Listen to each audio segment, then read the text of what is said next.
thank you for having me here to present to you this afternoon. And I do obviously present to you, as is obviously evident by my appearance, that I come to you someone with a civilian background. And what I would say is that I've been fortunate enough to be coming out here to 3 Brigade for a couple of years now. So I feel like, and I've spoken at other bases around the country, so I do feel that I've been privileged to have a very small snapshot into what is your world, and would acknowledge absolutely from the outset that that is all that is a snapshot. So I'll be requiring a little bit of your wisdom today as we work through some of this material, because my understanding of the brief that I was given in presenting is that with the scenario that you have to consider over the coming days, what might be some of the things that I can offer to you, what are some of the things that I can get you thinking about, what are some of the curious questions you can be asking that will help inform you as you're making decisions with relation to the scenario that you're working on. So it's been a really interesting presentation for me to reflect on personally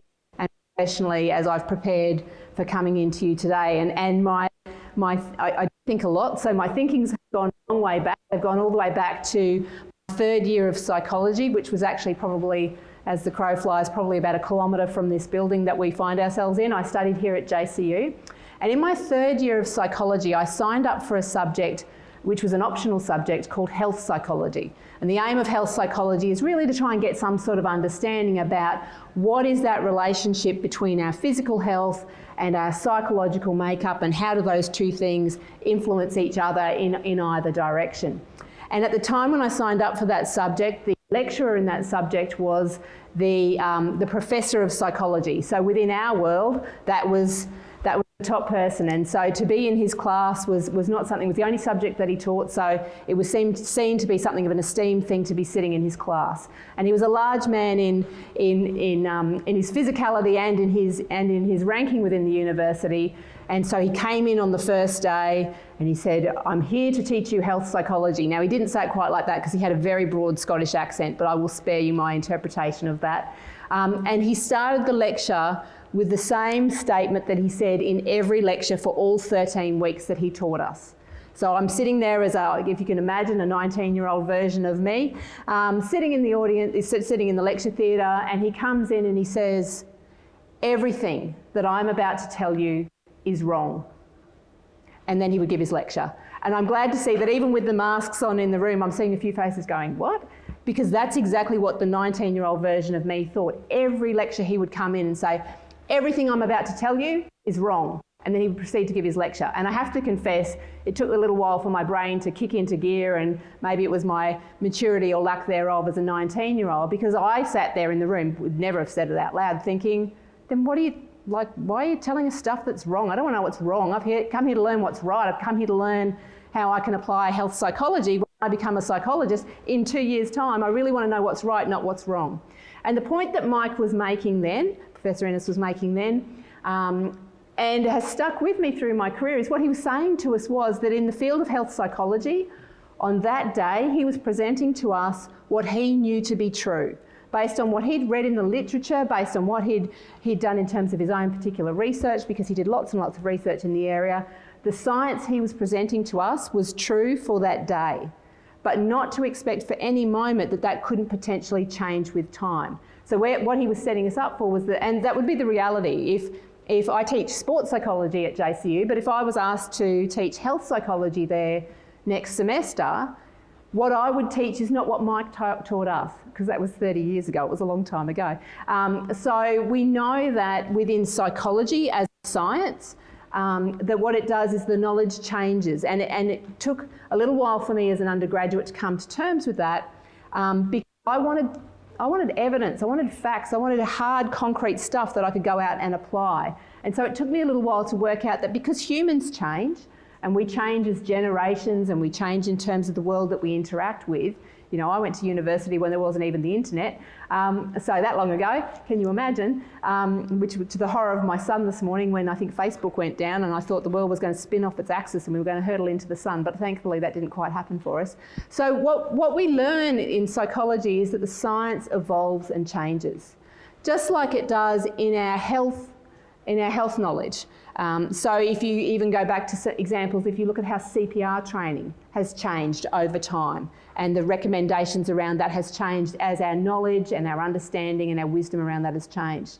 If you were to be unfortunate enough to burn your hand on a stove, you know, what you would do now, which is to run it under cold water, is not what we would have done years ago when we might have put that into ice, or even generations ago when my grandmother used to tell me about the times that they would, of course, you just put butter on a burn. So we know that for much of our science it changes and it evolves. So why do I mention all that? I mention all that because I must say that when I was invited to come and present to you this afternoon, I was a little bit anxious, because I come out here quite often, I give lots of presentations in areas where I feel that I have some expertise to offer and that I feel confident around my material, and I come out and I present. And then I get invited as a civilian to come into a defence environment and speak to you about ethics. And the little voice inside my head went, what have you got to tell them, Jo? You know, like, presumably what happens as part of your defence journey is, and these are the assumptions I was making as I was having my little moment, and I was coming to terms with the fact I was coming to speak to you about this topic, was that there would be so much wisdom in this room around ethics. Did I have anything extra to add? And so all of that became, you know, something that I had to kind of work my way through, and I've talked my way through that, and I'll show you in a moment what some of my strategies were to deal with that, because I think they're relevant when you consider some of the questions on your scenario that you've got to manage over the next couple of days. But what I would encourage you to think about is, particularly if you are someone who has sat through many presentations on ethics, and I know for many of you, you have, you've lived and breathed many ethical experiences, you have ethical wisdom around ethics, is to see it as much like the physical sciences and the psychological sciences as a constantly evolving conversation.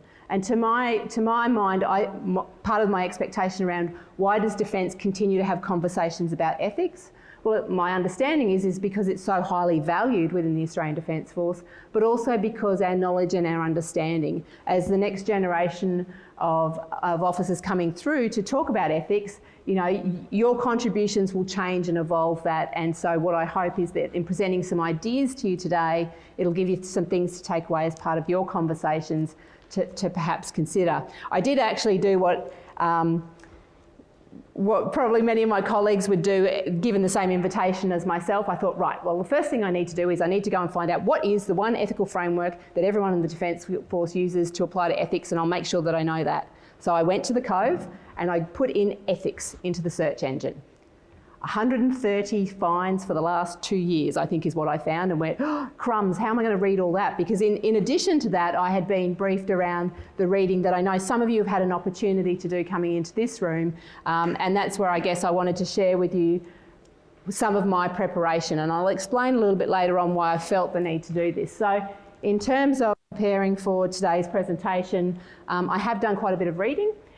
So what I hope to offer to you is my reflections from an ethical point of view from my knowledge as a psychologist, my reflections in terms of my experience working in elite sports, and to that matter, some of the issues and things that we see, but also just what we know about people and how that has an influence. What I've also been influenced by is the reading that I've done, and I've done a lot of reading in the last 2 weeks. So in terms of books, and I know I've got that on the slide, and you're going to need a magnifying glass to read it, so my apologies if that's not clear.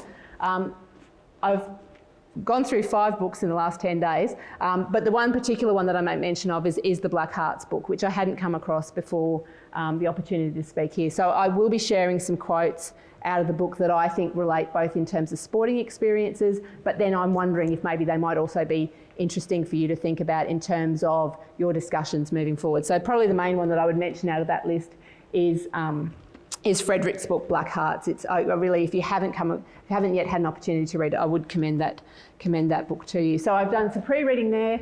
I also buried myself in the Cove, and I printed off articles and read articles from the Cove.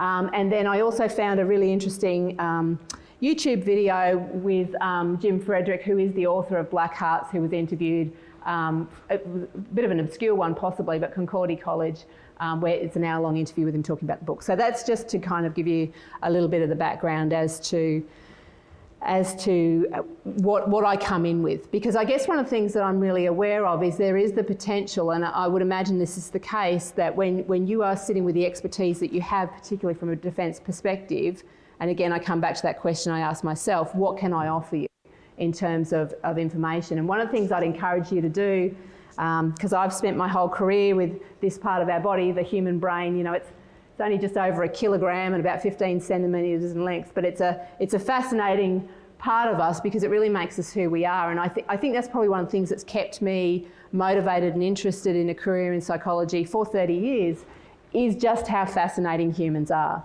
And if you think that you are logical and you think that you make every decision based on, you know, the pros and the cons and so forth, I hate to be the one to tell you, but that's actually the number one fundamental human bias that we have, is that we think that we're logical and sensible. So we'll talk a little bit about our fascinating human brains. But what I would encourage you to do as I'm presenting information to you this afternoon is to look at my information with a level of curiosity. There's a possibility, I'm hoping, that there'll be some things that I'll say that you'll go, yeah, okay, that seems reasonable. I think she's argued a case. I'll take that on board. So that would be great if there's some things that I say that you agree with. And then there might be some things that I say that you disagree with, either based on your experience or your knowledge. And that's good too. What I'd encourage you to do, and it was nice to hear in the very first presentation and in Brent's, about self-reflection. Because what I know with the elite athletes I work with, part of what makes them great is their ability to self-reflect. So the teams that I work with do it, and the individual athletes do as well. So if at some point I say something and you think, I don't know if that's right, or I disagree with that, or my experiences are different to that, if the opportunity presents, please speak up. But also ask yourself the question, why are you disagreeing with me? It's fine if you are, but that will tell you a lot as well. Because sometimes we tend to disagree with people and just go, it's rubbish, Jo doesn't know what she's talking about, and we leave it at that. But let's take it a bit deeper than that, and what I would really encourage you to do is to ask those curious questions as we're going along. So I thought that I might start just by making mention of the role of ethics, particularly in sporting situations. And I'm not going to talk specifically about any of the athletes that I've worked with, but around some of the concepts. And what we know, and I think that's why it's so important to continue the conversation around ethics, is that whilst the world changes and our generations change, ethical questions are raised right throughout human experience. So if we go back, this was actually in 2000. This is the Spanish basketball team that competed in the Special Olympics, and they were the gold medalists. It was an outstanding achievement by them, except for one slight problem. Only 2 members of the team actually qualified in terms of the criteria to be considered to be an athlete in the Special Olympics. They fudged all their data. And so they had their gold medals taken away from them, and was considered to be one of the great scandals within the sporting world. We also have Danny Almonte, and I don't know if Danny Almonte is someone that you've heard of. He competed in the Little League World Series in 2001. And his ability as a young athlete was incredible. He, as a 14-year-old, could pitch at speeds similar to that they were seeing with adults. It was incredible. He was considered to be the next great thing, the next great athlete. And as a 12-year-old, I've spoilt my own story here. As a 12-year-old, it was incredible because he wasn't 12, he was 14. And you had to be 12 in the league. How did he get into the league? That both of his parents, even though they were separated, had both agreed and forged his birth certificates for the opportunity for him to compete in that. So we see ethical challenges and ethical issues in many different places. This is Rosa Ruiz-Vivas, and I don't know if you know her story from the Boston Marathon in 1980. Now, when she ran and competed in the Boston Marathon in 1980, it was only her second ever marathon.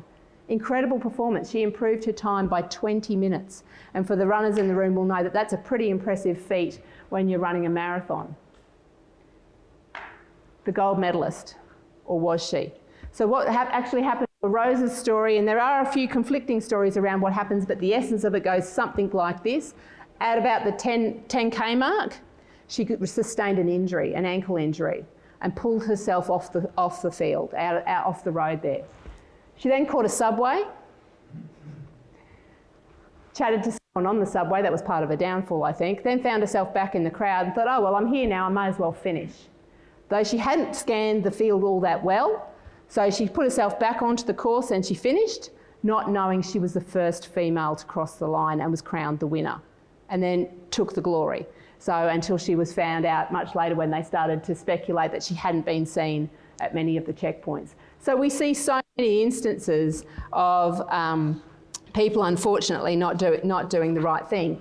So those are some historical examples, and of course you don't have to look too far, sadly, to see other ethical challenges that we see in the sporting world. I cast my mind back over the weekend and thought, you know, have we seen anything recently?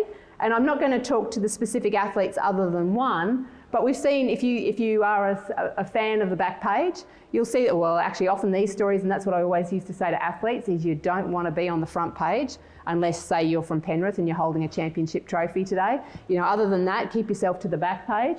But, you know, we see athletes who take performance-enhancing drugs, whether they say that they took that themselves or somehow they took that by accident.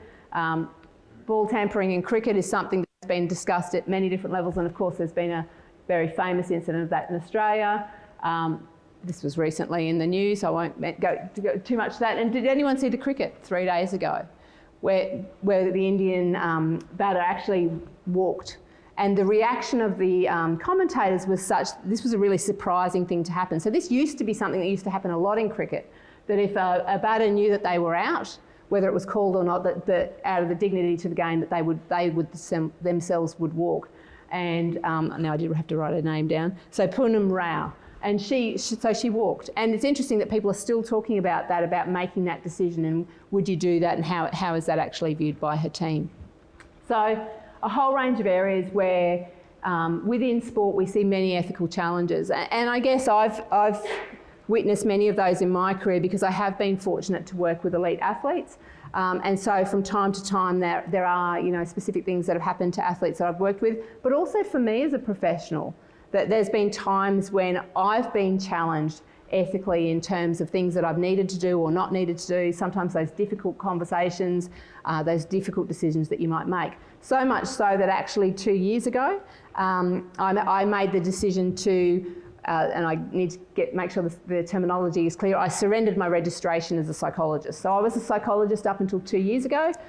28 years I was working as a psychologist, and then the details of it don't matter too much other than I surrendered it. I wasn't deregistered, so I'm just trying to be really clear with that, is that I wrote a book and I had a foreword of my book that was written by someone, and within the ethics of psychology that would be deemed to be somewhat problematic if I was to continue and to do that. So for that decision I made the ethical decision to step away from the profession.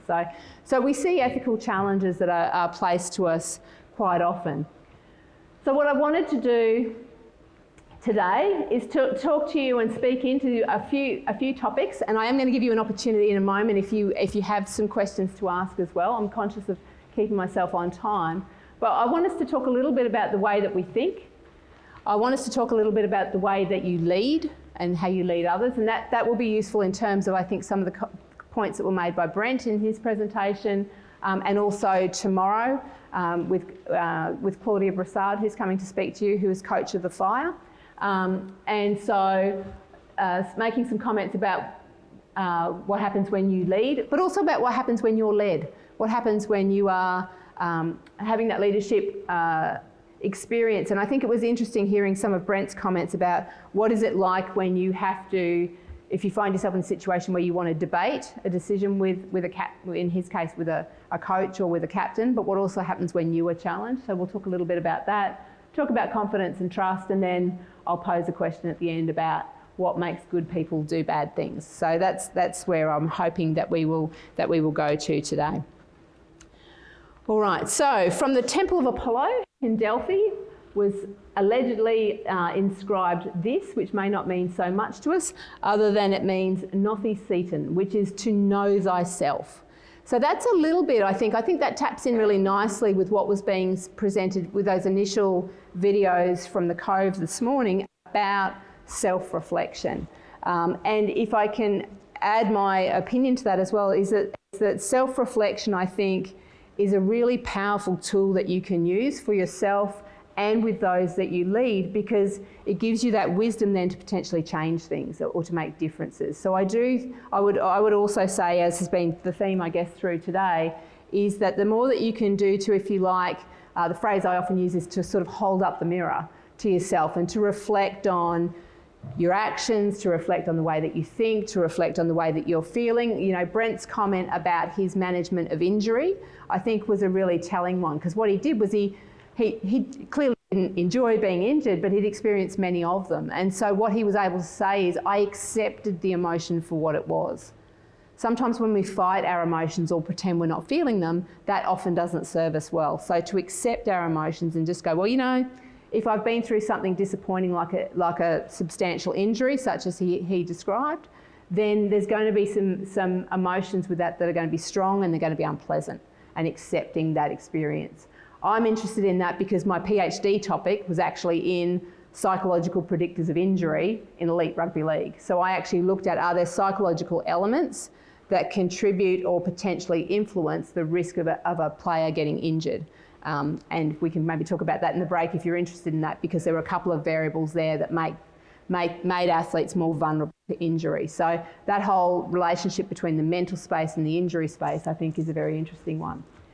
So I think for all of us as professionals, that when we know ourselves, that gives us information, it gives us data, and then that helps us when we are doing something like you're about to do in terms of those specific questions around the ethical challenge and the scenario that you're dealing with. It helps you to inform your choices and your recommendations around that. So this notion of know thyself has certainly been around for a long time, and if you look through the writings of Plato and Socrates and more famous poets, I did actually, I took myself down a rabbit hole yesterday. I thought, oh, I wonder if anyone from The Simpsons has ever said this, because then it'll really have some credibility. But then I thought, I couldn't find it. Like I went, Homer, know thyself, nothing. Bart Simpson, know thyself. So it seems that no one in The Simpsons ever said that you should know thyself, but I think probably in terms of the messaging that we get from The Simpsons, that's probably not surprising, because I'm sure Homer would have some views about how ridiculous it would be to know thyself. So perhaps we were not going to find the information there. So a big part of what I want to encourage us to think about is, how do we think? That self-reflection, because we know that as humans, and Brent talked about it well when he talked about not wanting to play footy. You know, when he's saying about sitting on the bus and just going, oh, I can't believe I have to do this today. And what he talked about was that he struggled with changing his self-dialogue to get him to a place where he'd want to play. And so the recommendation made by the psychologist that he worked with is a strategy that we often use, which is called sometimes if the self-talk, it's challenging to shift it, what you do is you shift it by changing your behaviour. So it's that notion to behave your way to success. Sometimes we can think our way to success, and that works. Like, would some of you find that if you were kind of, I don't know, not feeling motivated to do something, you could talk your way around it? Like, you know, when you don't feel like going to the gym, and you go, oh, I don't feel like going to the gym, but then you go, actually, but it'll be good. And when I go to the gym, then I know I'll feel better. Like, right now I don't feel like going, but 7 o'clock Jo is going to feel awesome if she's gone to the gym today. You know, so you can kind of talk yourself through it, you can motivate yourself, you can lift yourself. So sometimes you can change your self-dialogue in a way to increase your motivation and get yourself to do things. The strategy that Brent talked about was that sometimes, you know, you hear yourself say it and you go, nah, I still don't feel like going. So in that case, what you do is you put your shoes on, you put your gym clothes on, and you go anyway. And what I've done to myself sometimes is go, okay, all I have to do is walk in the door. I'll walk in the door, and if I still don't feel like doing it by the time I get there, then I can turn around and get back into the car. And invariably what happens for me is by the time I get myself into the place and I hear the music and so forth, then I'm on my way. So Brent talked about that strategy as well. So whatever we know about ourselves and the way we think can be really useful. Let's have a little bit of a look at some things that influence the way we think. And I'm hoping that particularly this slide here would be something you might consider in your groups discussing in relation to, I think, question 3 on the back of the scenario, if I'm really pointing you in the direction of where I think that it potentially has some place. So let's have a look about the way you think and what you think. So we might be aware that we have knowledge. There's things that each one of us here in this room have some wisdom about. We have knowledge about particular things, yes or no? And then there's, do we have awareness that we have the knowledge? Okay, so just stick with me on this. I promise I'll bring it down to something really practical for you. So So we all have knowledge, all of us in this room have knowledge around a whole range of different topics and experiences and things. And we may or may not have awareness about that knowledge, yes or no. So where this puts us in is potentially 4 quadrants, and these can be really useful. And I must say that for me, as an ethical tool, I often use this in my own professional practice, and I have since, and I was taught this the year after health psychology. I was with someone else who never told me stuff was wrong, and that was Mike Smithson, and he talked about this particular concept. So when we're knowledgeable and we know it, surprise, surprise, that can be considered to be our knowledge, yeah? So I'm going to give you an example. So knowledge for me, something that I know about and I know it, is I know that I know stuff about forming habits, which was why I was so glad to hear Brent talk about it. So if someone comes to me and says, Jo, I want to be better at what I do, but I don't drink enough water and I watch too much Netflix and I eat rubbish too often, can you help me change it? I'll say to them, yes, because you won't always have willpower. So what you need to have is habits. Habits are great. Habits are our success on autopilot. So I know how to help people create habits. I know why they're important. I have strategies that will enable people to do it, and I know that I know it. And at the risk of me just having big noted myself there, we want to know the stuff we know, don't we? So because then potentially if someone says, oh, I wish I knew someone that could help me with habits, I can go, I can help you with habits. And I genuinely know that I can because I've read about it, I'm informed about it, I've helped people with it, and they've said, hey, Jo, thanks for helping me with that habit. So I kind of had feedback to say that I can do it, yeah? So there's one thing that I know that I know. Now it's your turn. Have a moment to reflect. Think about something, and maybe make it something work-related, but what's something that you know quite a bit about? You've got some expertise around it, and you know it. And then I'm going to see if we've maybe even got 2 or 3 incredibly brave humans in the room that even want to put up their hand and go, this is the thing that I know. Yeah? Did that make sense? Yes, it's very hard to tell with all the masks on. I'm not picking up on any of the facial stuff I normally would. You're all going, I'm going to hide behind this mask and hope she doesn't point at me. I know that, but I won't do that. Have a moment to think and reflect. Maybe write it down. What is the thing that you know that you know?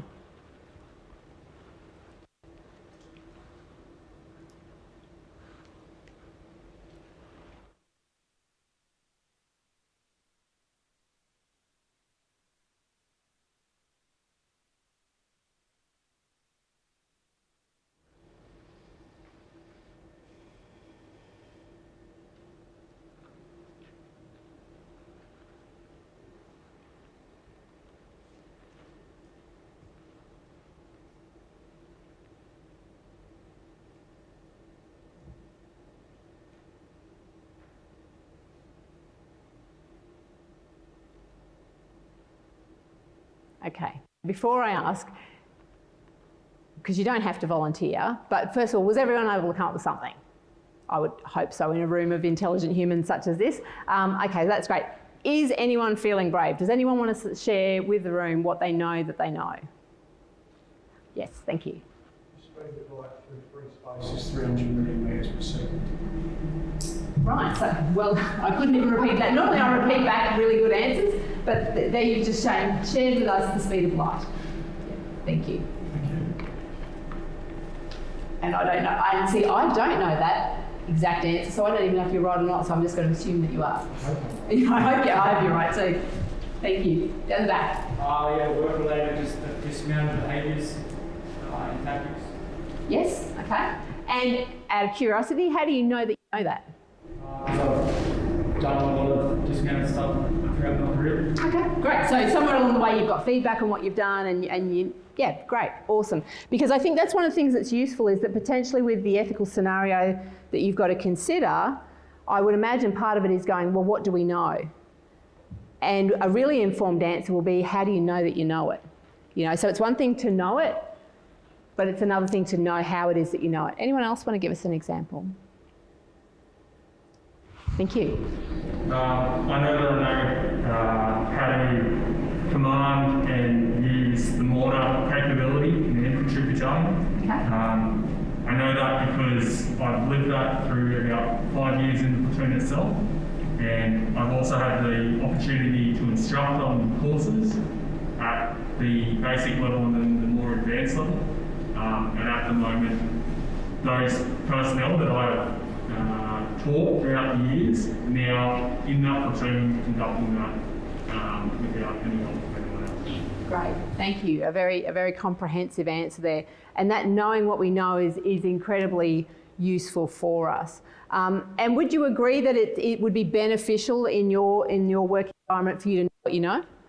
Yeah, because presumably that's what you're going to lean towards, doing the things that you know, and that's going to be very helpful for you in terms of success. And particularly in other activities, and I have to say this is where one of those instances where I don't know the exact mechanics around how it actually happens, but I would imagine that if you're going for a promotion, or when I work with people in job interviews, you know, if you're going to go into a job interview and do that successfully, you have to know what you know because they're going to ask you.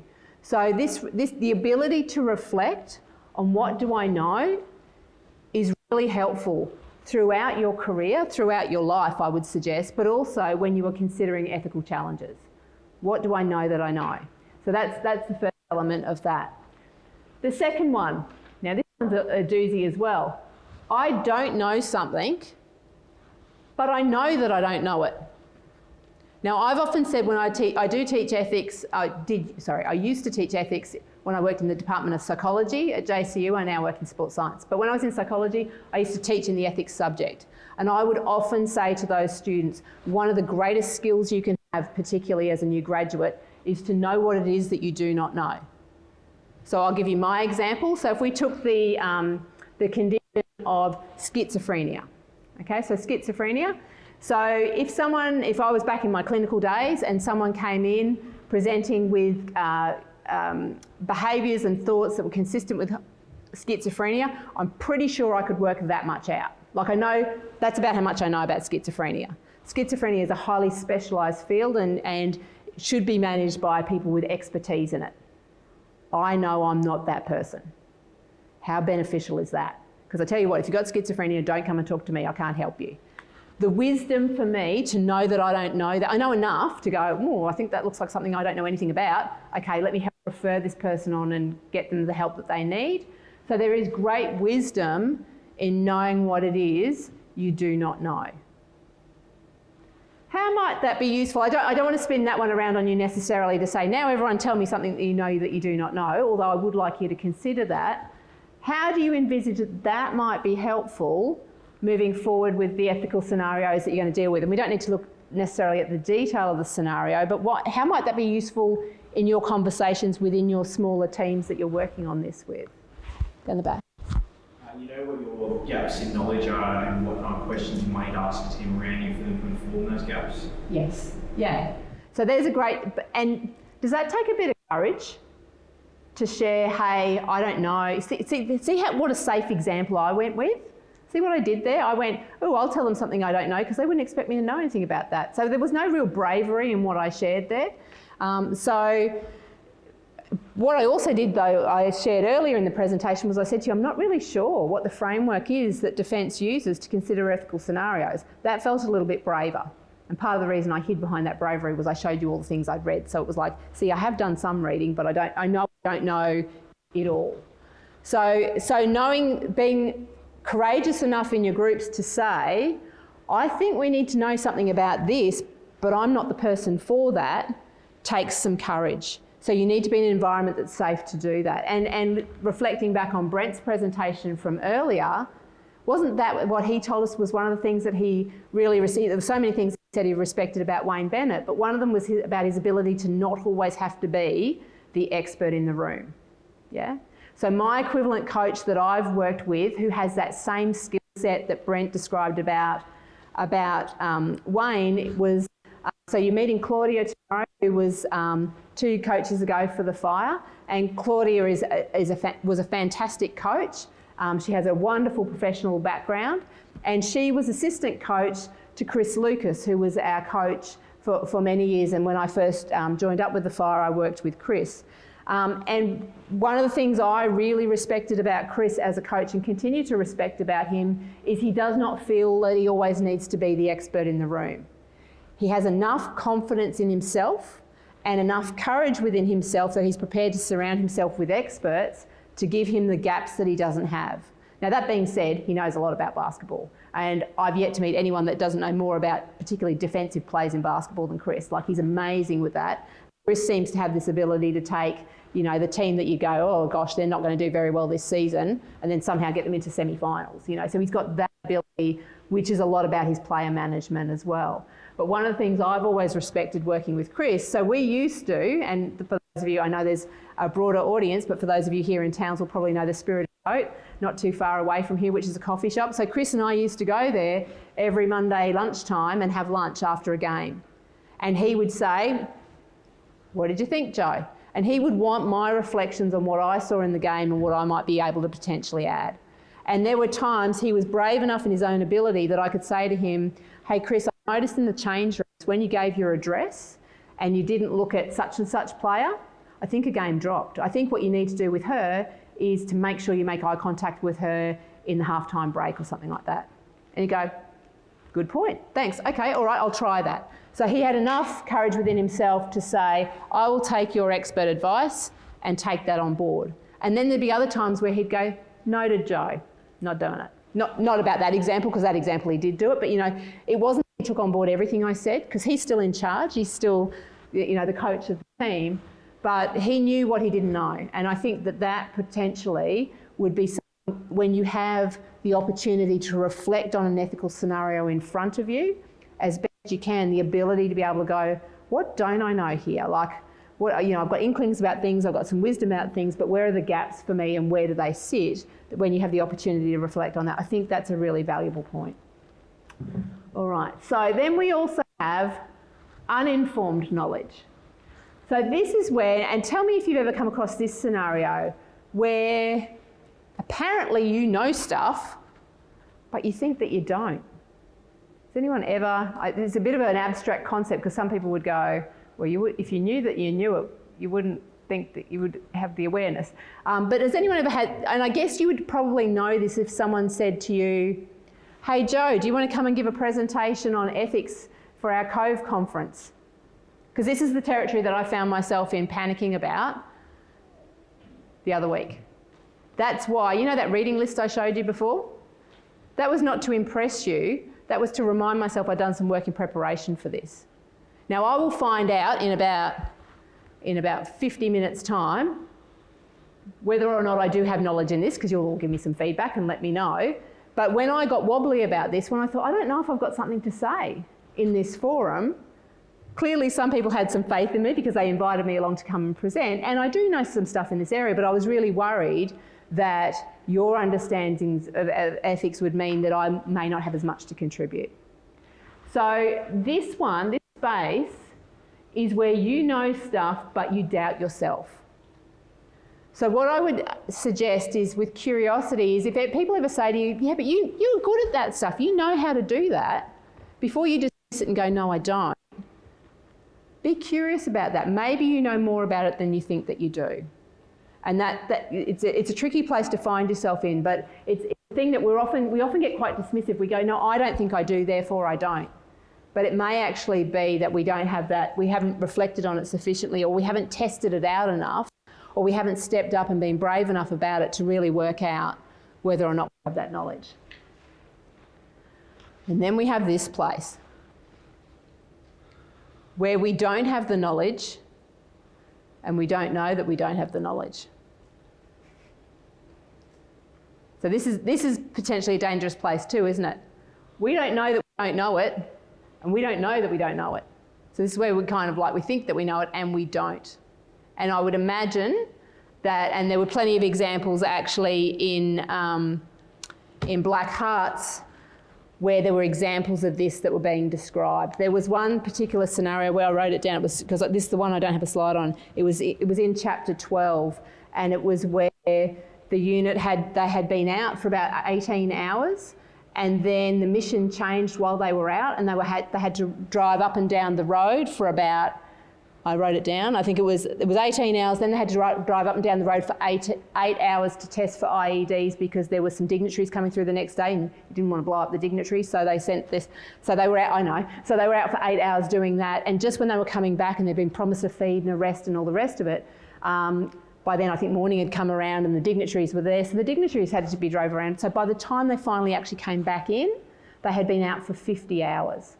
50 hours of driving around, constantly worrying about what was going to happen to them. And so there was, I can't imagine what that would be, but I tried to as I was reading it. And the bit that got me the most after I read that, and they talked about coming back in, and whoever was sat in the front with the driver just kept having to prod him every 30 seconds because they were all falling asleep. So I can't even imagine the fatigue that goes with that. And then they walked back into camp, and they were greeted by someone who said, "When was the last time you shaved?" And it was probably, aside from the major incident that's obviously described in the book, it was the one time I was reading, I was on the couch and I went, "You're kidding me." And my husband went, "What?" And I just went, to me, what I was reading from that person who asked that comment was they just didn't get it at all. And they didn't know that they didn't get it. They didn't have the empathy to understand. Now, was that what was happening for them? I don't know. But that was my read of it when I was reading through that. So you might have inklings for yourself on this. And again, this is probably going to start with external feedback from others. Sometimes it's other people or it's evidence in front of us, like we make a mistake, that leads us to understand that we don't know something and we didn't know it. I tested this last night. I thought I better come up with an example for this one. So my husband was in Brisbane yesterday, so I rang him last night about 8 o'clock. Had a chat about stuff. Wasn't the first thing I asked him, but I said, "Hey, what's something that, I need to ask you something, I need an example. What's something that I think I know and you know I don't know it?" And he went, "What?" I said, "Well, what's something he's known me for 35 years. What's something that I know, but you know I don't know it?" He went, He said, he said, "This is a trap, isn't it?" He said, are you looking for an argument?" I went, No, I genuinely want to know." He goes, "No, you don't." And I said, "Yeah, I do." And he goes, "You don't want to know that because then you're going to throw it back at me and then you're going to stand there and argue with me why you do know it because I'm going to tell you that you don't." And I went, "Okay, all right." So anyway, finished the conversation, went, "Rightio," so I don't have any knowledge. So then this morning I thought, I'm going to have one more crack at this. So sitting at my kitchen bench was my 15-year-old. I said, "Mate, before you go to school today, what's something that Mum thinks she knows but you know she doesn't know it?" And he leans forward and he goes, "Where will we start?" And I went, "Oh." And he goes, "Shall we start with your Instagram profile?" He said, "You think you know how to run Instagram? You don't." I went, "There's nothing wrong with my Instagram profile." He goes, "See?" And then I said, "Okay, you can stop now. You can stop now." So again, now those are innocuous examples. If I have a horrible Instagram profile, it does not matter. But in terms of your line of work, if you don't know something and you don't know it, then that can place you in a very challenging place as well. That's where we think we have expertise when we don't. And so sometimes it's relying on feedback, seeking feedback and so forth to consider that. So that's a fair bit of talking from me about that slide. And what I wanted to do as part of that discussion is to really get you thinking about what does that look like, because otherwise it just becomes a theoretical thing I put up on the screen for you. Are there any comments, questions, observations that anyone wanted to make on that? Be very welcome to. No? Don't ask your 15-year-old. Is one take home from that? No? Okay. All right, so the take home from this in terms of the scenario that you're facing, but also beyond the scenario and what you might think of outside of this particular conference, is to be aware that when it comes to what we know, there's things we know, there's things we don't know, and our awareness about that knowledge is a really critical part of the piece. I think it's really important for you as a professional, and you can do it through the reflective journaling, and you can do it through just general self-reflection. Know what it is that you know. Your wisdom is, and I know that sometimes maybe there might be some Australian societal norms that tell us that we shouldn't say what we know that we know, and we'll tall poppies and all the rest of it, but it really is important for you to know your skill set, know what your strengths are, and to have that awareness. It's really important to know where the gaps are so that you can either build on them or you can bring in expertise to assist you with those when you experience them. And then of course also, every expert was once a beginner. So maybe you are beginning to develop expertise in an area and you haven't quite defined what that is. Brent talked a lot about mindset, and that mindset piece is so critical for us in terms of our professional knowledge and confidence. And then of course, this piece here, your uninformed ignorance, and my best recommendation, as I said, is to reflect with a 15-year-old, or there might be other tools that you might have about that. But certainly that's often maybe perhaps part of your role as leaders, is sometimes you're giving that feedback, aren't you? You've got to sit someone down and say, look, I know that this is your understanding of the situation, but that's not the way that it is. So how you deliver that feedback is going to be incredibly important. Okay, so I think that's probably a useful thing to take into the consideration of the scenarios. One of the other things that I think is important, and if you like this slide, I actually have these as little laminated cards as well. I've got enough for everyone, so if you would like one of these at the end, then I'll hand those out as well. Is I think what this diagram does very simply is it differentiates between when we face a situation, whatever that situation might be, we typically will go down one of two paths. Sometimes we react in a situation, and other times we respond in a situation. So, and I was presenting on this recently, and when I gave people the opportunity to look at the slides, so if we have a look at the reaction, that's when we have an event, and then immediately there is some sort of reaction to it. And then other times we can respond, and so we have the event where there is some sort of momentary pause, whatever that might be, and then we respond to the situation. And I often give the example, and I hear more of it here in Australia now, but particularly in the US, you hear it a lot if you're travelling in the States, where when you describe someone who is from police or from ambulance or from fire brigade, they're often referred to collectively as first responders. And that's why they're not referred to as first reactors, because what you want is, in a point of crisis, you want people to come in and to respond to the situation. And someone said to me, Jo, are you saying that reacting to stuff is bad? I don't typically ever label anything as sort of good or bad anyway, so that wasn't what I was trying to suggest. Tell me, I'll ask you the question, when is it useful to react? Give it very little thought, just react. When you're getting shot at, yeah, that would have been my guess, and I'm glad that that's the correct answer. And sorry, I think there was another one over here, but it might have been similar. Oh yeah, just light, then you get the munch in the face, you get the munch in the face. Potentially, yes. Yeah. It's a common reaction, isn't it? So we know that, and if we take a domestic, so we've got the example that you would have obviously in a deployment situation, but also we don't even have to leave our kitchen, do we? If I had been talking to my 15-year-old this morning, as I was, and let's just say I'd momentarily got slightly distracted by his awesome feedback, and I'd leant straight onto the hot plate. We really don't need Jo to stop, pause, think about it, wonder what's going on, and then remove a hand, do we? So there are plenty of instances where a reaction is entirely appropriate, and particularly in relation, again, to some of your expertise, the reason why you practice the things that you do so often, it's a bit like Brent in terms of tackling in rugby league or in basketball or in whichever sport that it might be. Those athletes need to react very quickly in most situations, in many of those situations. When does a reaction work against us though? And I guess that's where I was leading to, is that not all reactions are helpful. What would be an unhelpful reaction? Yesterday I was mowing the lawn, my wife squirted me with the hose pipe, and I called her a shit, so she did it again. I didn't even think about it, I just called her a shit. Right, yes. And if your wife was here telling us that scenario, maybe she might say to us, he'd said that to me and I didn't even think, I just sprayed him again. So Response on that. She probably pre-planned it. She probably had pre-planned, and she'd pre-planned your reaction as well, potentially. Yeah.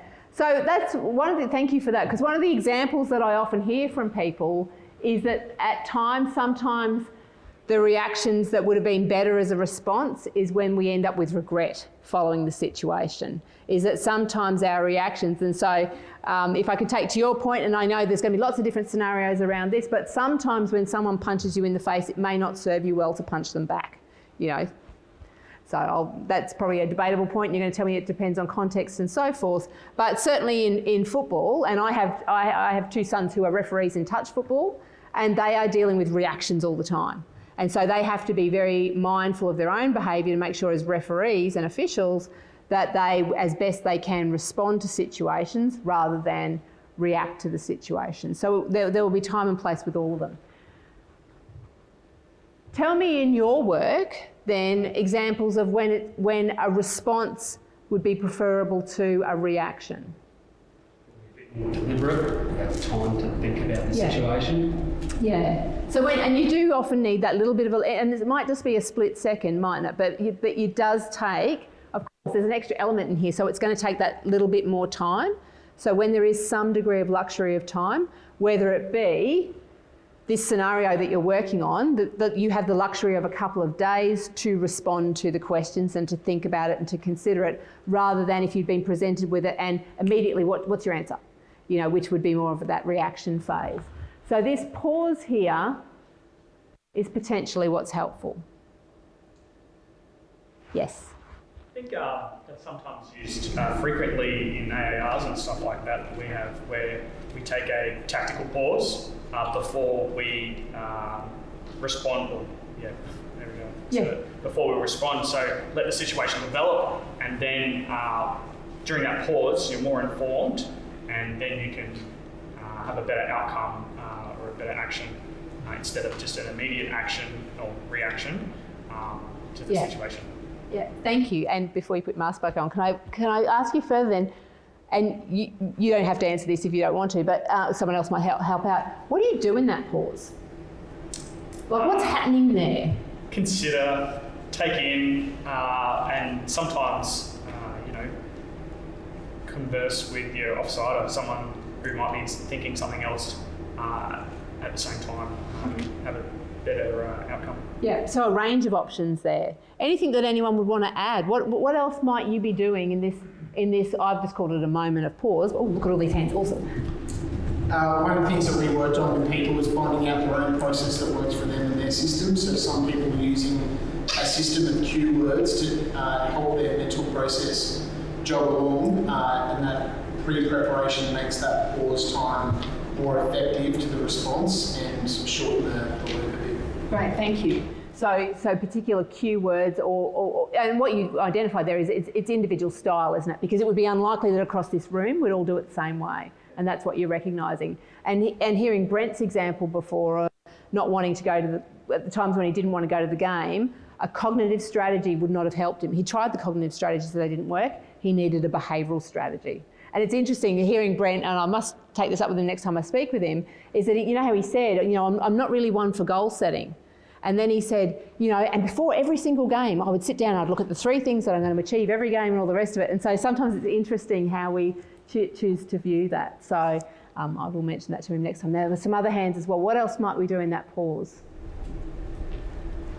From my perspective, it is in that pause, you're thinking of possible responses that you're going to get, and you think of the more favourable response that you're looking for, so you then respond in a fashion to structure or perhaps push the responder down the path you want them to. So if you want to get a group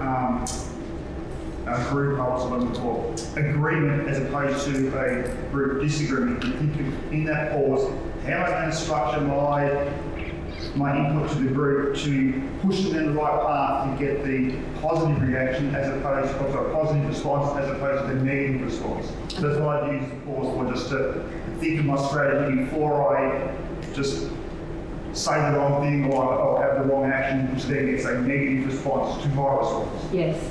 So it's a bit of planning around the strategy, around the outcome, depending on whatever that situation might be. Yeah, okay, great, thank you. There was one down the back too, I think. I was thinking more about how it would work, and even when we get no contact, for example, or a firefight, I think these two come in together with, for a dismount platoon, how we react is the immediate action drill where the soldier who's discovered the threat will put down fire, and that gives me as the commander what we call a commander's pause, which is how we respond. So it's the event, him doing the immediate reaction gives me that pause where I can gather information and then make an informed decision to have a better response to whatever the threat is. Great, thank you. Was there another one? The thought process on that OODA loop. Sorry, the OODA loop. So there was, I think he was American. Barman's correct me if I'm wrong. The Boyd cycle. The Boyd cycle, observe, orient, decide, act. It's a decision-making tool that comes from the Korean War where American aircraft are getting shot down by North Korean Chinese aircraft, and this guy, Colonel Boyd, comes out with the OODA loop, as he's saying, observe, orient, decide, act. So you observe something happens, you orient to the situation, you come to a decision, and then you act on that. It's a decision-making tool. Right, thank you. Thank you for that. So, and that's probably another way of doing that point that you raised about having some sort of methodology that works for you in terms of decision-making, perhaps around that. And it may also be the other thing that I would make the observation too is that it may be that this moment, and it's going to be context dependent of course, is that it may not even be necessarily the cognitive strategy that you might need, but it might be something to gain more personal control over your physiology as well. So you might do something like box breathing. Perhaps that might be a useful strategy, or whatever it is that you might use in a moment that gives you that physical or psychological pause. It could be either or it could be both, that then allows you to respond in a way. Because you will know that if ever you walk away from a situation going, oh, I could have done that so differently, then potentially it might be something about the relationship between these two things. And obviously what we've identified through the conversations, and thank you for your contributions around that, is that there are times for both. And again, know thyself.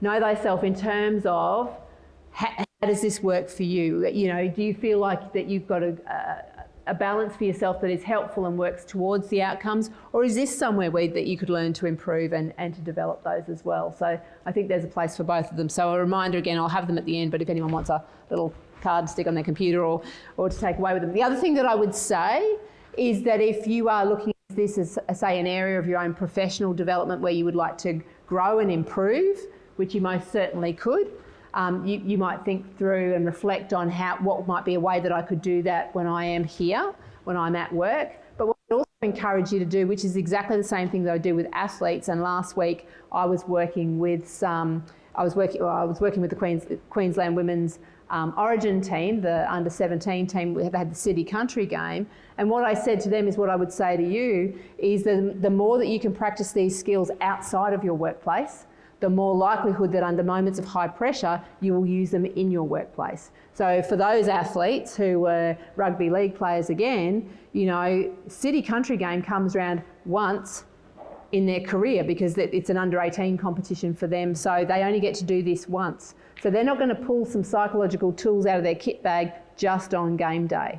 And so for them who are school-aged, I say to them, you know, pick the subject you like least at school and practice it there, because I can tell you what, if you can concentrate in maths or history or English or whatever is your least preferred subject, you can concentrate anywhere, and you can certainly then concentrate on a field. So you're finding other opportunities and links to build on some of these things outside of maybe those high pressure moments will build up your toolkit in terms of what you'll actually be able to take in those moments of high pressure. I wanted to just reflect on two quotes that came from the Black Hearts book as well. And this was from First Lieutenant Britt, and I'm hoping that the font is large enough for you on the reading there. But just to read out, this is out of, and what I've done is I've referenced it according to the chapter numbers, because I know when I read this on my Kindle, or on my iPad I should say, obviously the page numbers didn't line up with when I then read it in the book. So I've just gone with the chapter numbers there if you wanted to go and find it.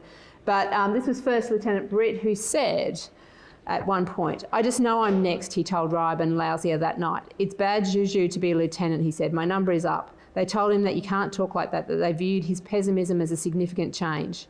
He'd always been the one to tell the most depressed, fatalistic, negative soldiers to always look at the odds, even in a war zone. He would often counsel them, the numbers are always with you. Far more people come back than ever get killed, and it almost always is the other guy who gets it. So they were. So this, for me, I thought was an interesting quote, and I must say, I do love reading, so I did write pages of notes on this book, and none of them had anything to do with this topic because I just think people are fascinating. So if there's ever a book club going on Black Hearts, please let me know, I'll come along to it. But there were two particular points here that I thought are useful for you to consider in relation to decision making, particularly around ethics. So the one, and I'll highlight the word there here when they're talking about Brit's pessimism. So we know that mindset, as Brent was talking about earlier, is a really strong influencing factor in terms of performance. And that broadly in the field of psychology, we talk about optimism versus pessimism. Now, not as discrete categories, as in, you know, I'll get you to do there's a multitude of tests, but there's some of them, you know, are quite useful. And yes, you come out optimist or pessimist. It's not that clear cut. Think of it as a continuum along, you know, if we were to draw a line across the room, and that if you were to do the instrument, that I could then place you along the line, which would give an indicator to, on the scale of being most optimistic, if we make that your left side of the room, versus the most optimistic versus the most pessimistic, we'd all place ourselves somewhere along there. Now, typically what we find consistently through the research is that optimism is beneficial. That when we choose to see the world through a hopeful, if you like, positive light, when we tend to expect the best, it tends to serve us well in the majority of disciplines. Now, what you're going to turn around to me is say, clearly you haven't been on a battlefield then, Jo, you know. So, and what I would say, what I would say to that is absolutely correct. You know, that what we know is that you can be too optimistic, and in my presentations I never like to complicate things too much, so I always bring it down to the two characters everyone gets, which is Tigger and Eeyore. You know, so Tigger, apart from the fact that as beautiful as he is, he's very annoying if you spend a lot of time with him, is that it doesn't always serve us well to be overly optimistic. So you can be optimistic to a fault, yes, particularly in instances where there are high levels of risk. So it's always going to be something that you're going to need to evaluate. But in terms of performance for us, in terms for Brent as a rugby league footballer, an optimistic outlook is going to be much more helpful for him in terms of performance. But what I would say is that obviously in moments of high risk, anything from the battlefield, whether it be an incoming cyclone, which is something that we're very familiar with here in North Queensland, or whether it even be something as personal as you look down and you see a mole that has changed on your hand. Those are not instances where she'll be right. You know, that's not going to serve you well. But when you experience disappointment, someone asked the question of Brent as to, you know, how do you manage disappointments? Well, you know, you cop those disappointments on the chin. You remind yourself that failure is not the opposite of success, it's part of it, it's part of the learning. And then you go, well, what can I do next? How can I be better next time? And I know, as was said, you don't always get that opportunity necessarily in deployment type situations, but when you are practicing and rehearsing in an environment such as this, it gives you the safety of making a mistake, but it's what you do with that mistake then that becomes important. So we do know that mindset there is an incredibly important part of managing those particular situations. So there's that optimism, pessimism piece. And the other thing that I was going to make mention of here too, because I hear a lot of this in sports settings, I'll go with this. It's bad juju. If we ever come across superstitions in sport, or superstitions in anything really. And I guess the balance between rituals and habit, and that was what Brent was talking about, you know, I did lots of things the right way. I went to bed at the same time, I ate better food, I did my stretching, all things that he learnt to do as he became a more professional athlete. Sometimes those things can step over into superstitions, and superstitions don't typically serve us well, because superstitions are linkages that we make that don't necessarily equate. So if I'll give you a sporting example, and then if you choose to, you might want to give me a defence example. So the sporting example I will give you is a basketball player that I worked with after this superstition had failed him. So this particular athlete had a superstition around the ritual of putting on his shoes for a game. So clearly basketballers need to wear shoes for games, so you've got to get them on your feet somehow. Now he'd got himself into a little routine of left sock, left shoe, right shoe, do up the left laces, do up the right laces, undo the left laces, undo the right laces, and then do them back up again. I know. And so he would got into this particular ritual. Now, does it hurt anyone? No. If it helps keep him calm and all the rest of it, fine. Except for the day it went pear-shaped. And the day it went pear-shaped was the day that he went to pull on the laces and the lace snapped in his hand. And he didn't have a backup pair of laces with him. And the other part of his ritual is he always left it till the last minute to do up his shoes. So he wouldn't have had time to relace his boots anyway. Now, we would all know that what all you would typically need to do there is kind of rejig the laces a little bit, maybe go 2 eyelets down and you know, run out and just play with it as best you can. He played terribly because of his laces. So by the time he came to see me, he said, I just had this terrible game because I did my laces up terribly, which is an indication, obviously, of a superstition not working for us. So one of the things I'd also encourage you to think about is we have many rituals, we have many things that we do on autopilot, on repeat, and they are very helpful for us. And then sometimes we just make stuff up.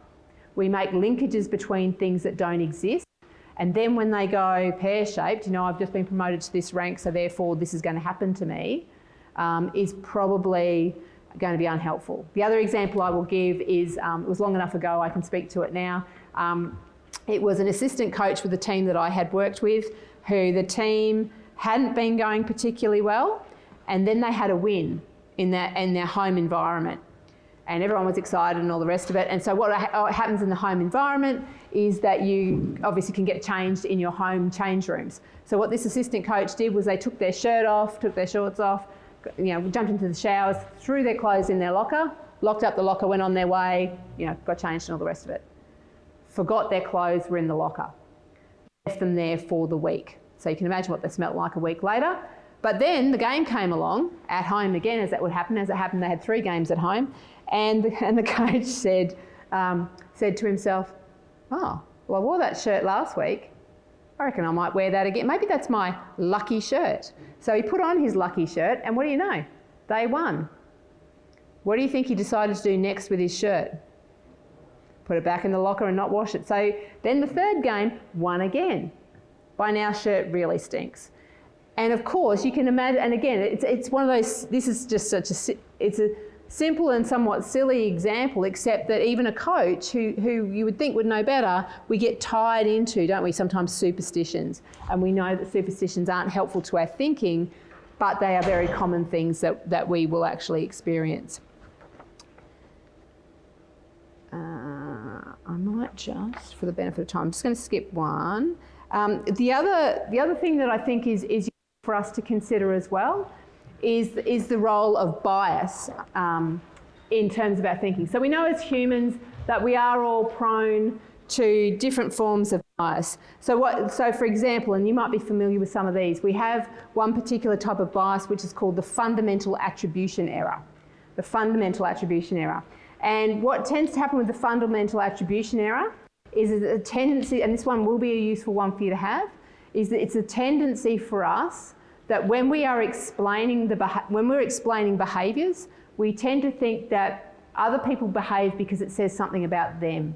It's something about their particular personality characteristics that means that they are more likely to do this particular behaviour. So if you see someone throw litter in the street, then you would blame that on something about them and their personality rather than the fact that there were no bins on the street, say.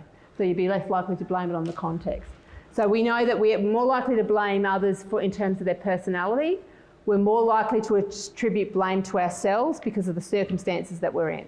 Well, I only threw that rubbish because there were no bins around. It's not because I'm that kind of person. So we know that for humans that there are many biases that we are potentially prone to. And the other thing that we have a tendency towards as well is this thing called cognitive dissonance. And cognitive dissonance is when, and we've all probably encountered situations of this, cognitive dissonance is what happens when I have a belief and then I behave inconsistently with the belief. Does that make sense? Let's say I'll go with another example that I've given in presentations before. So I might have a belief that we should minimise our use of plastics and we should, recycle wherever we can and try not to put too many plastics back out into the environment because it's bad for the environment, bad for the turtles, say. So that's a view that probably many people would have. I wouldn't be the only one that has it. In my laundry, I currently have, and I know this for a fact, I was in there this morning, in my laundry at the moment, on top of my front-loading washing machine, I have 2 large things of dynamo, I think it's dynamo, big, you know, those big plastic ones, the big heavy things, 2 of them sitting on top of my washing machine. Now, is that consistent with my beliefs and my values of what I'm saying about in terms of the environment? It's not, is it? And it gets worse because if you open the cupboard down next to the washing machine, there's another 5 in there. So here's what happens. Jo has a belief about the environment and then her behaviour is completely inconsistent. So one of 2 things has to happen, because what typically happens for most people through this notion of cognitive dissonance is we don't manage that so well. That makes me, it's like a psychological rub. It makes me feel uncomfortable in my bones that I say this but I do this. So one of 2 things has to happen. I either have to change my behaviours to make them consistent with my values, which would mean, and I know there are much better, whenever I give this example, someone always comes up and goes, you know, there's a much better system you could be doing, Jo. So, you know, I could change my behaviours so I'm using less plastics. That's one thing that I could do. Or, and this is what I did the first time that I did it, which is why there's now 7 things of plastic in my laundry, is that we change our explanations to match our inconsistent behaviour. Because you know why I have 7 things of that whatever it is, it's dynamite, I don't know what it is. You know why I've got 7 of those there? They were half price. Do you know how expensive that stuff is? They're like 20 bucks a pop and I found them for 10. And they're on the shelf anyway, so someone's going to buy them. So it may as well be me, and then after this I won't buy any more. See what I'm doing? I'm rationalising my behaviour to fit in with the fact that my behaviour was inconsistent with my values. So again, it's one of the things to look out for, particularly in ethical dilemmas, is that our values and our behaviours don't always match up. So we sometimes manipulate the thinking because that's much easier than not buying the detergent. Therein lies the challenge. So that's something else for you to think about. All right, Air. So I wanted to just make a couple of comments about leadership, and you're going to have Claudia's wisdom with you tomorrow. But this was a quote, and this really fits in with what Brent was saying about Wayne Bennett this morning when this is the quote from chapter 4 out of Black Hearts, where it says, a hard charger and a demanding boss, Blaisdell had formidably high standards, yet a surprisingly warm disposition with his men. There was something about the way he operated that made even privates feel important. People did what he said, not just because it was an order, but because they wanted to please him. And that's what, did you hear Brent say that? He said, I would have done anything for him. And it was interesting, and I know not everyone was a fan of the game on the weekend, but I've got this slide for you anyway. That's exactly what Benji Marshall said in Saturday's paper when it talked about his, and I was sitting there going, it's like Brent read my presentation. And you obviously can't read all of that there, but a key quote that you can read just across my shoulder there, it talks about his relationship with his coach. So there's no doubt that I've seen great coaches make tough decisions, but it's the intent that comes behind it that will determine whether or not you take your team with you or not. So we know that that's an incredibly important part of it. I talked about Claudia. Claudia is interesting when you hear from her tomorrow, because she has the leadership as a sporting coach, but also within her own profession, where she's regarded within that. And I'll let her speak to that. But it's interesting seeing her leadership and Chris's leadership that I talked about as well, because those are examples of great coaches that take, in their case, their athletes along for the journey. And when you're doing that and the intention is well understood, then you can deliver some of even the hardest messages, I think. I just want to see just very quickly, were there any thoughts or comments around that about what are some of the challenges, or would this be consistent with your experiences? When you think about those who have led you, and you would have had lots of examples of different leadership through the course of your career, but does this resonate with what you know? Yeah? So I found, I've been doing a lot of reflection this year, just for professional development within myself. So I found that like the way I communicate with my soldiers, it comes down to the way they learn. So like if one's a verbal learner or one's a visual learner, like the other one's my feelings, I can shape the way I communicate and to achieve the intent that's set down for me from my bosses. So it's like breaking it down to the individual and speaking to them in a way that they understand the interpretation and then achieving the end goal. Fantastic. Yeah. And that's so important, isn't it? Because there's a range of things that are going on there. First of all, you're getting to know them as people. Because, and can I ask, how have you worked that out? Because that's a timely process to do that. Just like my own research and engaging with professionals such as myself. Okay. Yeah, exploring those possibilities. Because you're right, is that people do learn in different ways. We did exactly this, Claudia and I, with the Fire the year that she was coach. Because if you think about basketball and they have a 30-second timeout, you've got 30 seconds to get 5 people all on your train of thought to communicate information whilst they're huffing and puffing because they've just come off the court, and you've got to get that information to them. And some people process information in different ways. Part of the reason why you have handouts in front of you is because, this has made it all about me, because if I was sitting in this presentation and I didn't have a notepad with me and I had no notes, and it wouldn't matter what song and dance happened up the front, I would walk out of here like Dory.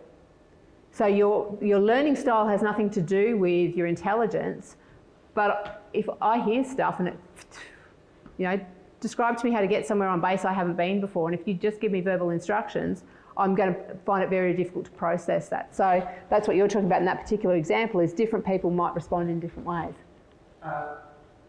We were over in Malaysia earlier in the year and we were part of the program. Mental fitness ARs is one of the activities that we were doing. And it basically took the normal ARs when someone makes a mistake or could do something better. We talk about what they need to do. And this gave insight into the thought processes, cognitive skills and things like that. But one of the biggest benefits we found is that guys had a better understanding of what their team was thinking when they did certain actions, and gave them a better understanding of how they could implement the right skills to improve their performance. And that kind of speaks to a bit of what Corporal was saying, and also I think engendered a greater deal of trust and understanding between the team members and their commanders. So that was a very interesting program to be part of. Not everyone really liked it, but it did have some pretty tangible results. Yeah, great. And it sounds like it really lent into that notion of know thyself, wasn't it? It's about that self-knowledge. And if I know, like the beauty for me is I know that if you said, Joe, can you do this for me on Friday? And it's just a conversation like this, I would instantly have to go, that's great, I can do that for you. Can you just send that through to me in an email? Or I'll send that through you in an email. Can you confirm with me if my understanding that's correct? Or can you just hang on a second? I'm going to grab a notebook or whatever it is. Know yourself, because then you know what you respond to. Claudia and I used a particular instrument with her team so that she knew for different athletes how to deliver information to them. The traditional way that coaches deliver a pre-game talk is with a large whiteboard next to them, typically, and remember that coaches are smart people, so, and they know lots of stuff. So they like to share what they know, and they write lots of stuff on whiteboards, which is great if you learn well off reading. But if you don't, that's just a whole heap of overwhelm. So it's about, yeah, sorry, I've taken us down a rabbit hole with your point there, but it's that ability to have that knowledge and to share that. Any other comments? Oh, could you go back to the previous slide? Quite, yes. If you could. So, in my experience, I've encountered many and worked for many officers, and I'd like to think people think of this about me was I obeyed it, not just because it was an order, but I wanted to please that guy. Like in the era I was brought up in, that was the highest level of accolade you could get, pretty much, that you didn't have to order them to do it. You knew they'd do it because they wanted to please you. They knew that was what you wanted, etc. So we're here talking about ethical decision making, and I'm not sure who Blaisdell is in the book, if he's a company commander or a platoon commander. But that's not important. What is important is we can order people to do stuff, and then our soldiers do stuff to please us. But with that comes where you have to think about your own leadership, because soldiers will literally, if they think they're pleasing you, they can do bad things. And you have to realise that when you're making ethical decisions, that you need to realise that our subordinates, if they have this love and respect for you, that in some cases they will do literally what you say to please you, or because that's what they think you wanted them to do, without regard for right and wrong. And ethical decision making is about everyone making the ethically correct decision pretty much for themselves, because of the whole knowledge and understanding of rules of engagement, laws of armed conflict, that sort of thing. So you need to know yourself, and if that's what you think, you also need to realise that you have to be an exemplar of this ethical behaviour and ethical leadership, because soldiers will, in the right situation and context, do everything, but that might actually be the ethically wrong thing. Thank you.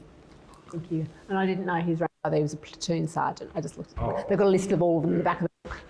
I'd just like to comment my very similar experience in that I was a section commander, recruit instructor at Kapuka, and going there and seeing the different kind of leadership types from the secos there was, you got the ones that are angry in the recruit's face, and they fear kind of leadership, and then you got some other ones who mightn't have as great experience around soldiers, and they want to be their friends, and they want to get them to do things through friendship and fear.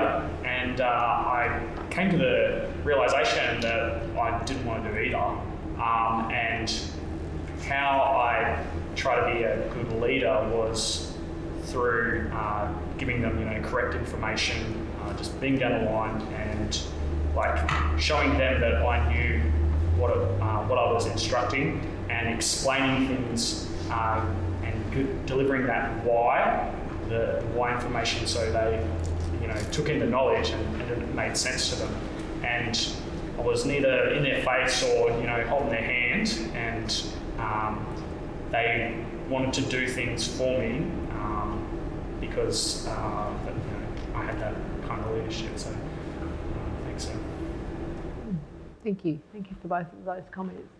And that is one of the, it's such a nice lead in, because that was where I wanted to take it to next, is that there is much to be gained clearly from having a relationship with those that you lead that is respectful and it enables you to get people to commit to the task and engage with the task and deliver the task. And then the downside to that potentially is that relationship with you might then potentially be more than what is required, particularly when you're faced with an ethical challenge. And there was a quote from chapter 1, and you've got the quote there in front of you, so I'll let you read it. But they talk about that closeness of relationships, and I guess that's particularly in the instance that's talked about in the book, the particular incident. It's what happens when that relationship oversees the intent of the organisation.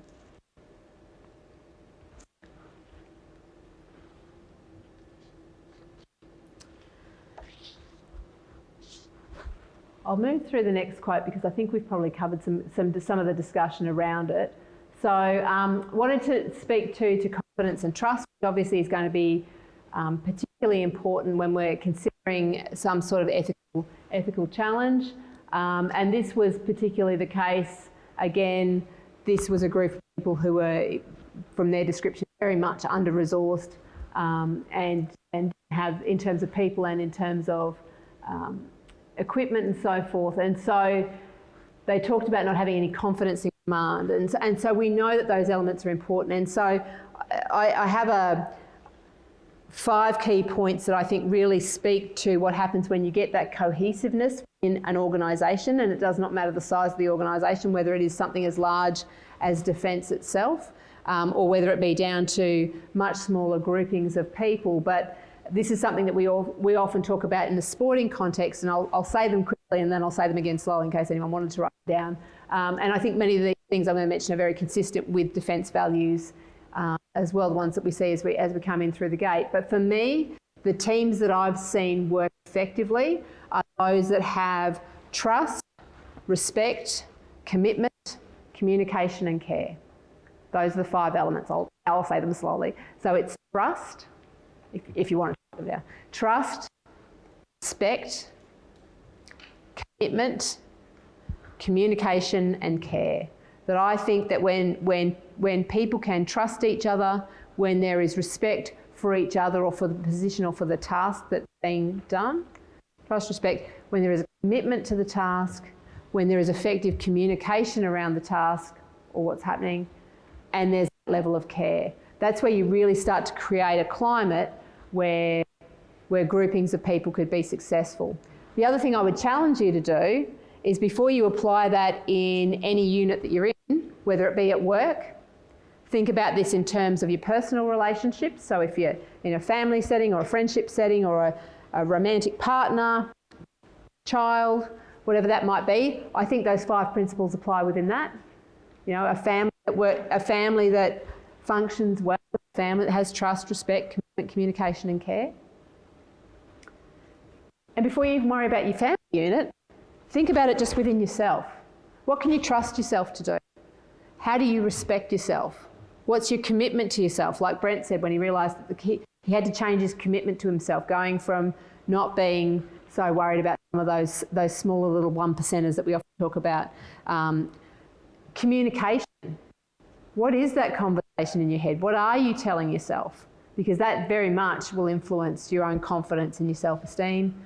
How do you care for yourself? So I really like those 5 things together because I think they start with each of us as an individual, and then we can then apply those at a much larger setting. And I think we can do that in communities as well as within our workplaces as well. So I think those elements are important as well. The last point that I wanted to make before, and I think we've just got some time set aside around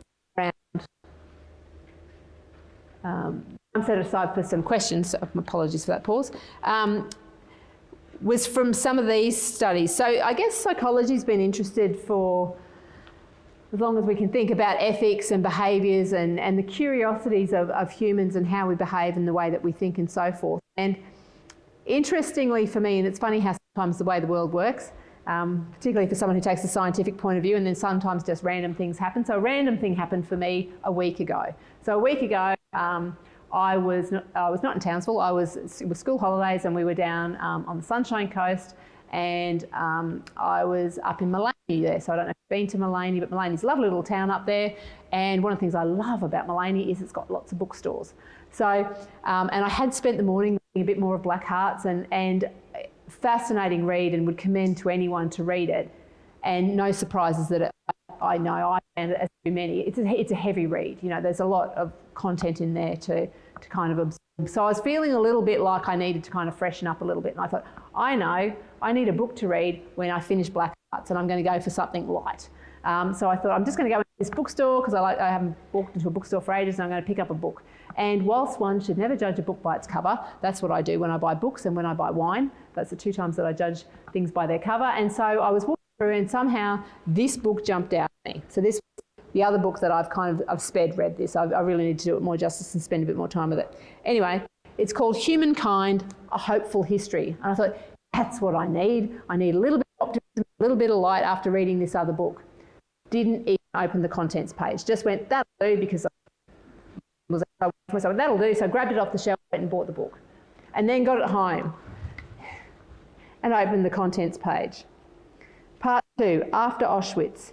In the basement of the Stanford University, Stanley Milgram and the Shock Machine, and the death of Catherine Susan Genovese. So I don't know if any of those pieces of research are familiar to you, but they are referring to the Zimbardo prison experiment, the Milgram shock experiment, and the death of Kitty Genovese. Now, you may or may not be familiar with them, but those are kind of key cornerstone pieces of research that have been written about, you know, for decades literally, because some of these things happened back in the 50s, about human behaviour, and particularly turn to some of the bad stuff that humans do. And I'm never one normally to want to categorise behaviour as bad or good. I think, you know, it's probably far too simplistic a way to look at behaviours.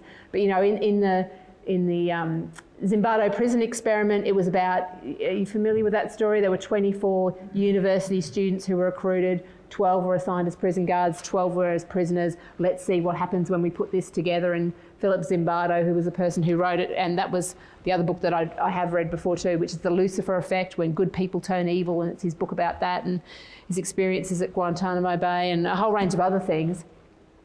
And basically, if you, I know there's a doco on it and there's plenty that you can read about it if you haven't come across it, but essentially the behaviour wasn't great. So the prison guards turned into genuine prison guards. They created a very problematic physical and psychological environment for the prisoners, and there was a whole range of consequences that came with it. With the Milgram shock experiment, it was what will people do in terms of social obedience? And so people were brought into the lab and said, you're going to be the administrator of these questions. On the other side, there'll be another volunteer. You're to quiz them on the questions, and when they get them wrong, you were to administer an electric shock to them. And they wanted to see how far they could push people, like how much electric shock, and the results of that were quite frightening.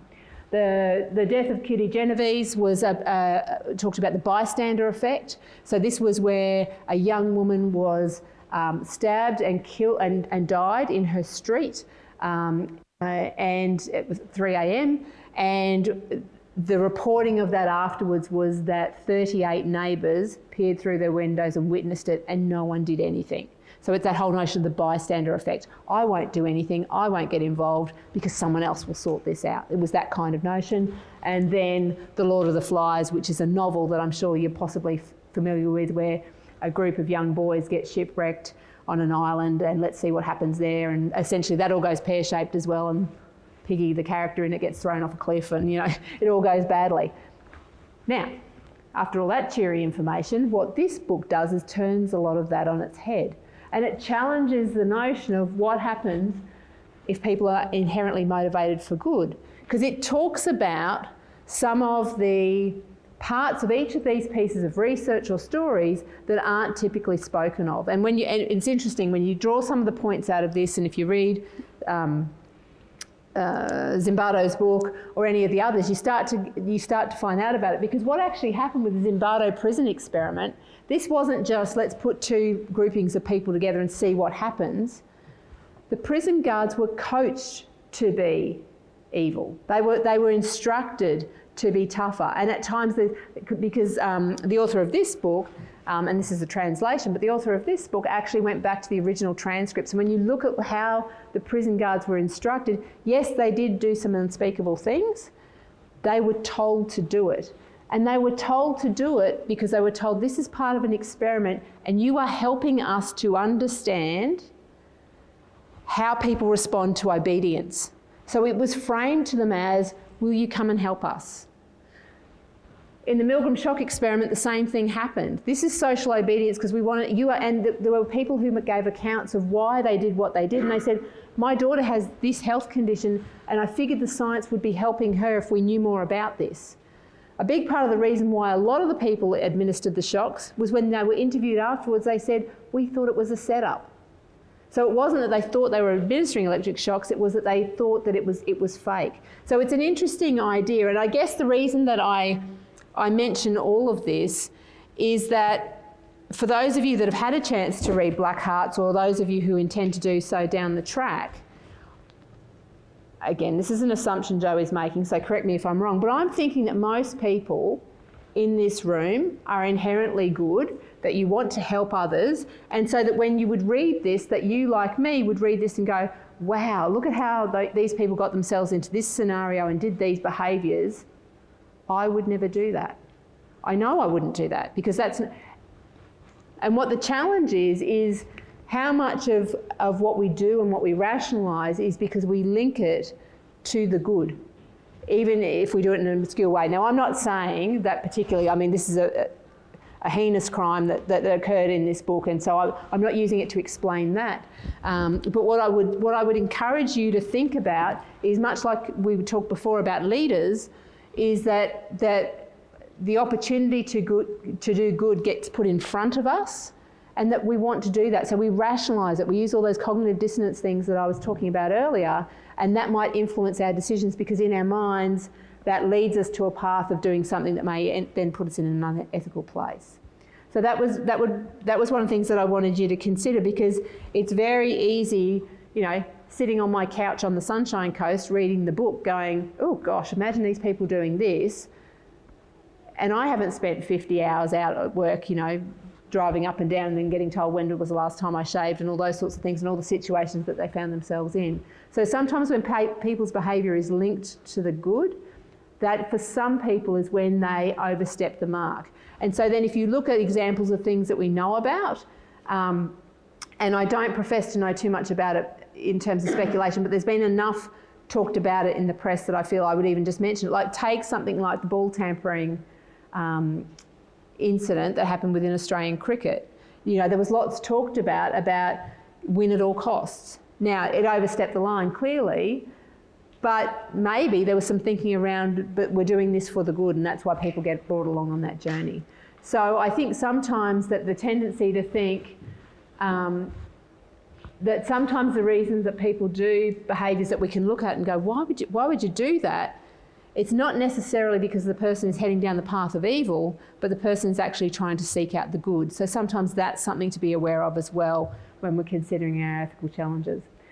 So as I said, I've thrown a lot at you this afternoon, so I'm very welcome to hear any questions or reflections that you might have, and my intention is to be here tomorrow morning as well to hear the other presentations. So I will be around if anyone has any individual questions that you wanted to ask me. But I guess in the opportunity of coming along today, thank you for that. I hope that I've given you some things to consider. As I said, I did reflect through much of what has been printed on the, there's a lie. I have not been through all the stuff that's on the Cove in relation to ethics. There's 130 articles. I've read about 6. So take that for what it was. But I will take a quote recently about the value of ethics, the value of continuing the conversation. You can read that over my shoulder. The value of continuing the conversation, because I think the ethical piece is a moving understanding, and the more conversations that you're having with people about ethics in defence, I think can only serve the organisation and the nation well. So thank you for your time with me this afternoon. I'm very happy to take any questions if that's what next time allocation allows, and I wish you well with the particular exercise that you're working on, but then obviously in your journey beyond the conference as well. So thank you all.